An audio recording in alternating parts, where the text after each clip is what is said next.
So I'm going to sync this video. 3, 2, 1. 1, 2, 3. There we go. Okay, now it should be synced so that when I edit this later, it's coherent. And yeah, so last time we talked about data types, and again I had lots of caveats about how that was very specific to personality-like data, that there's a broader spectrum of ways to measure, but for the sake of this class, and if you want to learn way more about measurement and assessment, oh, you can take my psych testing class, which will be offered this spring on a Zoom near you. Anyway, so we're going to talk about data quality.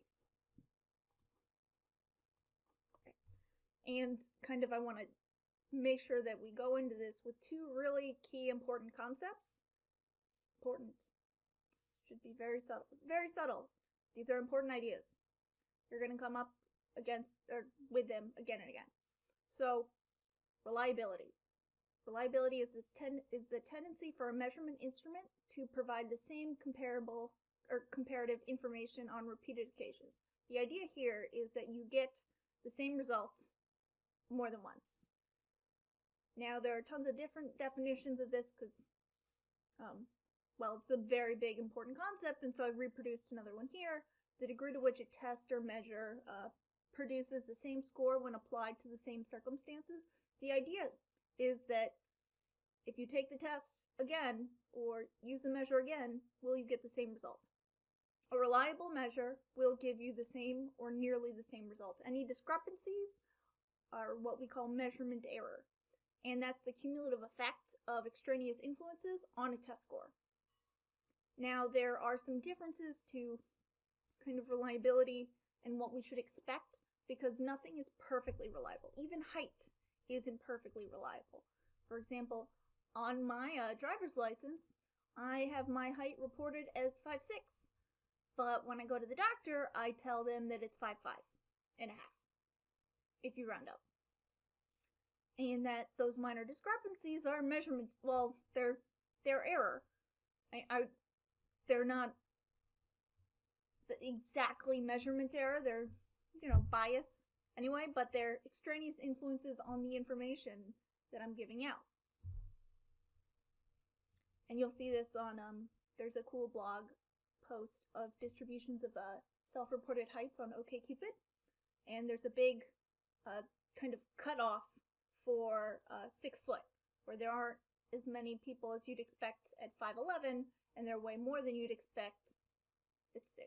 And in metric, there's a similar thing, and I am blanking right now on the exact where the cut point is, but it's comparable. It's a nice cohesive number. So there's a little more to reliability than just the exact same thing. Again, for example, there's a difference between a state and a trait. They differ in their expected levels of stability. In terms of, like, this also matters for what you would consider extraneous influences or sources of measurement error. With traits, you can get the same result more than once, while with states, they're a little more fleeting, they're more moment to moment. Excuse me, someone is trying to call. There we go. No, stop. Not again. Oh.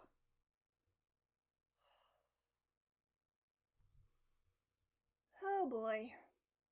Well, I'm going to go back and press record, and we're going to sync again, and hopefully I get no more spam calls when I'm recording this. To sync, so we got 1, 2, 3, 1, 2, 3. Okay. Where were we? We were at state versus trait anxiety as an example. Is the current situation an extraneous influence for trait anxiety? Yeah, but not for state anxiety. Like, how much stability would you expect? How much individual variation do you expect? So most people will be anxious, like in an interview, and fewer, depending on the person, will be anxious at a party, in theory. So that's reliability. Next, we have Next, we have validity, which is the degree to which a test or instrument measures what it purports to measure. In other words, does your measure measure what it's supposed to measure? And we'll talk a lot more about validity in the next segment. But yeah, and actually literally the next slide. So validity is, screw it, let's just go to the next slide because I've got a great visual. So here's a way to think about validity versus reliability. Validity is consistency, while reliability is essentially, let me back up.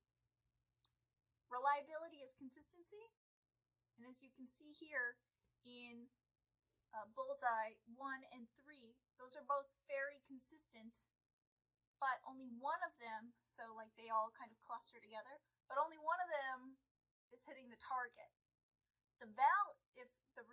Here, validity is essentially accuracy.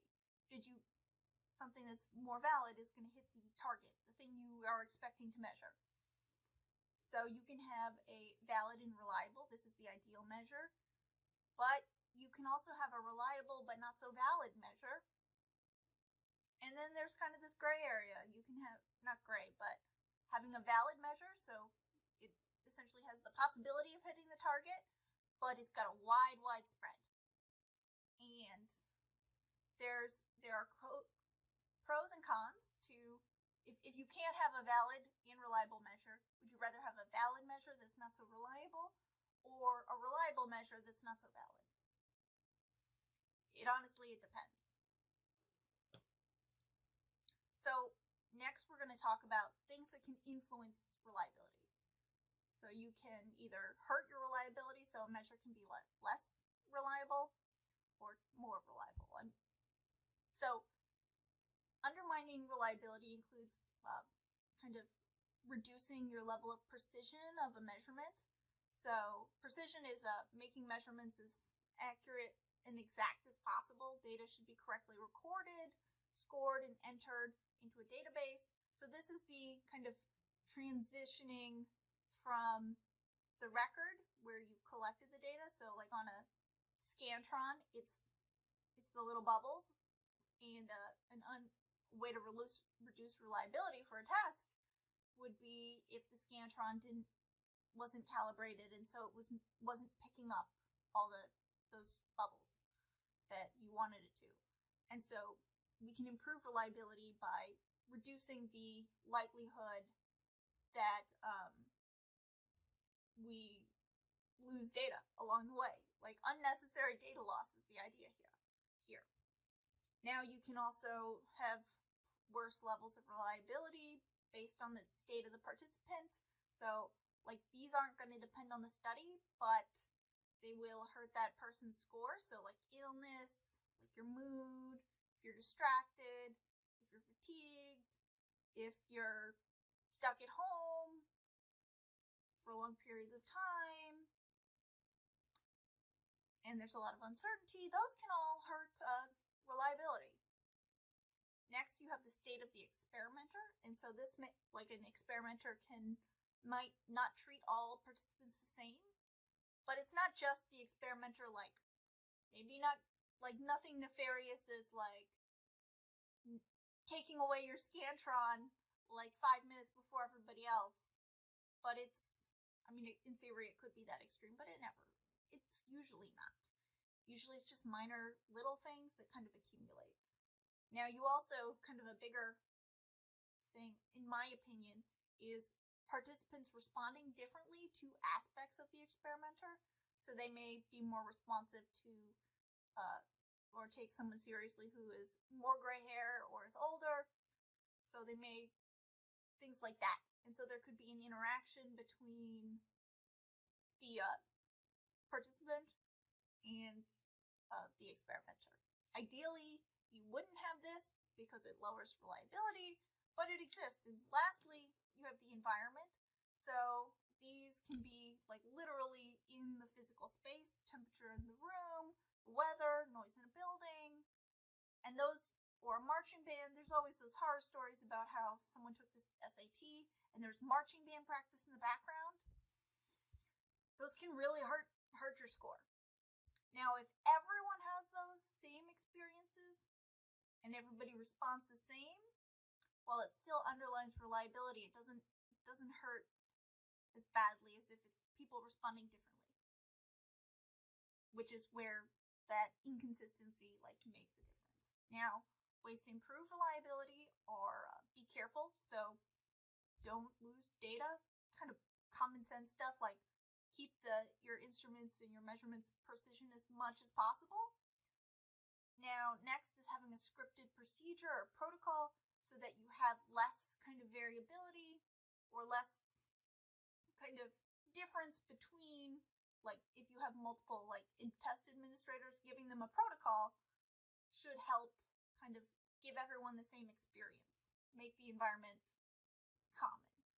Next, you can, and last, I guess, on this list, is measure something important that participants care about, that engages them, or has a long-term influence. For example, people tend to try really hard on tests because they know those will matter in the long run. So it's not just you care about some healthcare debate, so you are more invested in you're more able to give an opinion.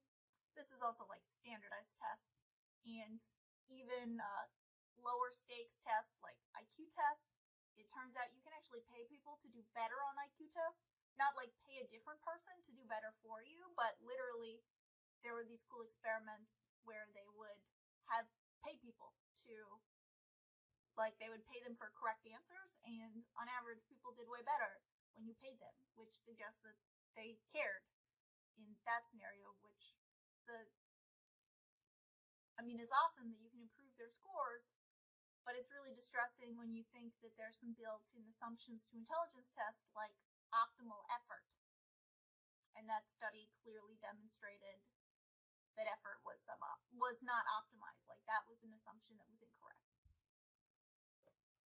Hence this recommendation that you have people care. So, from a more mathematical statistical standpoint, one of the most important and easiest ways to improve your reliability is to aggregate. And what I mean is you combine measures more so than just so if you were to ask one question on a test, that's high stakes, because if you get unlucky, your grade is tanked. Even if you knew everything else about that topic, you just got really unlucky and they asked you some, the test was one weird esoteric question on Freud, and you just happen to skip that section, then your grade is tanked just because of one question. But if you have more questions, that's less your entire grade doesn't hang on just one piece of information. So that's the idea. So longer tests tend to be more reliable because they add up lots of individual questions, and it allows random influences were you unlucky in your studying to cancel each other out. Now, this is really important for predicting behavior because a single behavior is going to be influenced by tons of stuff, even beyond personality. Just think about what influences whether you make your bed in the morning. A lot of things. But over time, conscientious people are more likely to make their bed more often, and so an individual result, less informative. So if you were to just randomly pick one day, but if you were to aggregate and ask people, did you make your bed today, 10 times, you're going to get a bit more kind of reliable measure of bed making. Unless you're really interested in one specific day, then you're kind of out of luck. So that's kind of the key piece there. Now, there's this cool formula that I will not test you on, so you don't need to know the equation, which is on the next slide. It's called the Spearman-Brown formula, and it calculates the number of additional test items you need to improve, to get a different, to get a given reliability value. So say your test is garbage and it has a reliability of 0.3, and you really want it to be better. So like the standard in the field for like really good measures is 0.9. And so you can plug those numbers in, tell the formula how many test items you have now, and it will tell you as a multiplier how many more you need.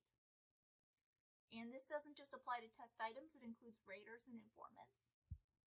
So Lowell Kelly, who's the last author on this paper he did in undergrad, looked at whether the formula that I'm going to present on the next slide worked for personality ratings. So they had up to 25 members of a fraternity rate all their fraternity brothers on personality traits. And they found that more ratings made it more reliable, and it followed the Spearman-Brown formula, which is kind of cool.